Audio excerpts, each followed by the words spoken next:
대퇴골두 무혈성 괴사가 문제가 뭐냐면 자기 뼈를 살리면 좋은데 그렇지 못하는 경우가 많다는 거죠. 그러니까 괴사된 뼈를 다시 살려내는 게 시간이 흐를수록 어렵고, 또 그렇다 보면은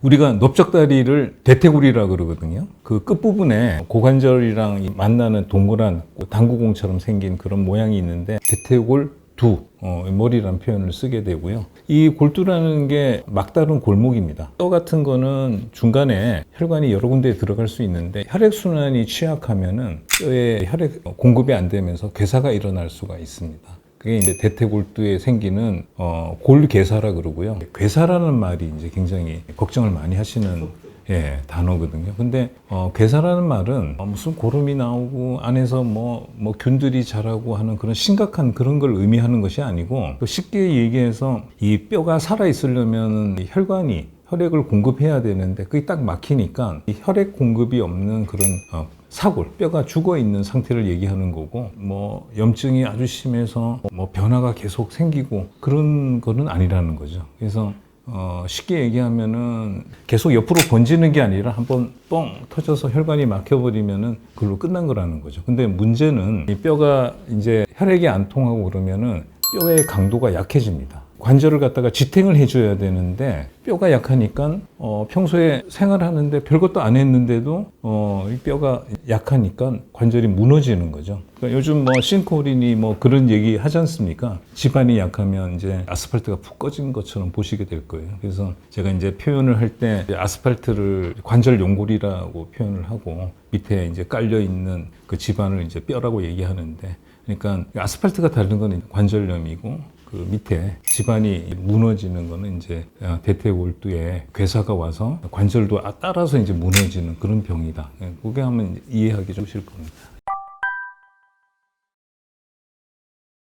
외래에 오실 때 호소하는 증상은 주된 것은 이게 우리가 앉으면은 이 접히는 서해부, 그쪽에 통증이 있으면서 사타구니 쪽이라든지 무릎 앞쪽으로 통증이 내려갑니다. 그래서 경우에 따라서는 무릎이 더 아프다는 분도 있어요. 그걸 갖다가 연관통이라 그러는데, 그래서 특징적인 게 접히는 고관절 앞쪽 부위에서부터 무릎까지 통증이 내려가는, 그렇게 호소를 하시고요. 또 하나 이제 특징은 이 환자분이 가만히 앉아 있다가 아니면 자고 일어나서 이 첫 발을 떼려면 좀 힘들 수가 있습니다.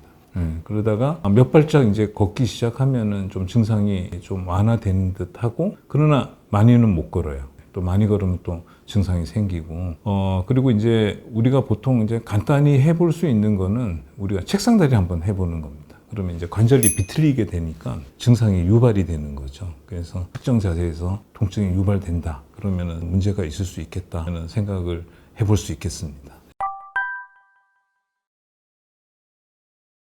대퇴골 골절, 그러니까 예를 들자면 골두 밑에 대퇴골 경부라든지 골절 후에 혈관이 딱 끊기지 않겠습니까? 그러면서 골괴사가 오는 건 이건 원인이 명확한 건데, 그런 골절이나 탈구 없이 이렇게 괴사가 오는 거는 여러 가지 질환이라든지 위험 인자들이 있는 거로 생각은 하고 있지만 꼭 이게 어떤 인과관계를 정확하게 이제 설명하기는 어려운 점이 있습니다. 주로 30에서 50대 오는 경우가 많습니다. 굉장히 사회활동이 왕성한 시기에 오게 되고요.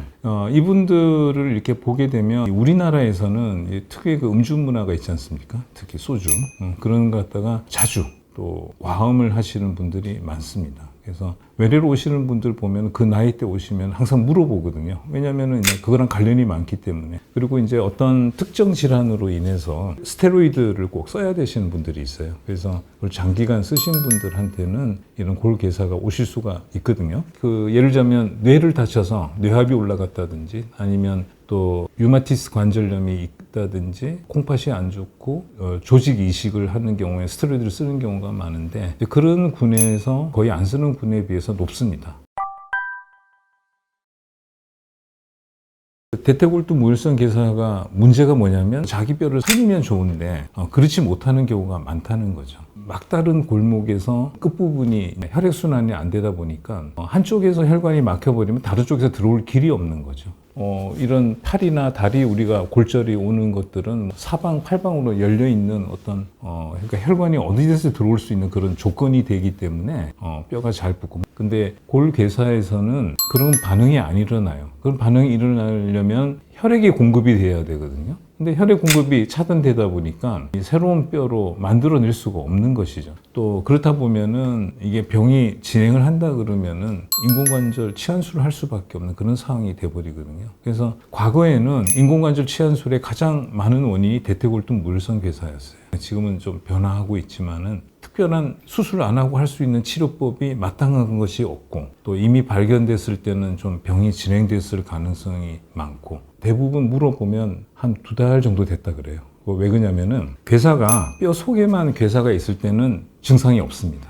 그런데 그 괴사가 있다가 어느 순간에 뼈가 약하니까 집안이 물어드듯이 연골이 푹 꺼지게 되면 그때부터는 관절이 매끈하게 돌아가야 되는데 울퉁불퉁하게 돌아가게 되겠죠. 그러면 관절이 붓고 염증 반응 생기고 통증이 생기는 거거든요. 그래서 이 골괴사가 이제 병원에 올 때는 사실은 어느 정도 조금 진행이 되면서 뼈가 약간 미세하게 내려앉든지 부으면서 이렇게 오는 경우가 많아서 좀 아쉽습니다. 초기에 좀 알면 좋은데 초기에 괴사가 딱 단순히 뼈에만 국한됐을 경우에는 증상이 없는 경우가 많거든요. 그래서 초기에 진단하기가 상당히 어렵다. 그래서 우연히 발견되는 분들도 있긴 합니다. 또 워낙 이게 아프다 보니까 생활에 제약을 많이 받아요. 또 이 나이대가 한참 일하실 나이대 이 병이 오기 때문에 직장 생활도 해야 되고 일을 해야 되는데 그런 걸 하기 어렵기 때문에, 그러니까 이 병이 오지 않도록 사전에 좀 예방하고 안 좋은 위험 인자들에 노출되지 않도록 노력들이 필요한 것 같습니다.